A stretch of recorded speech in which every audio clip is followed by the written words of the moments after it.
Ahoy, shipmates!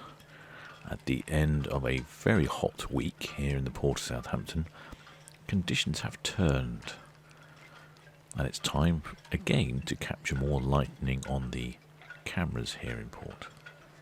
No thunder this time, but just some really spectacular lightning. I've slowed down the footage at the end of this video, so keep watching. Till next time, shipmates.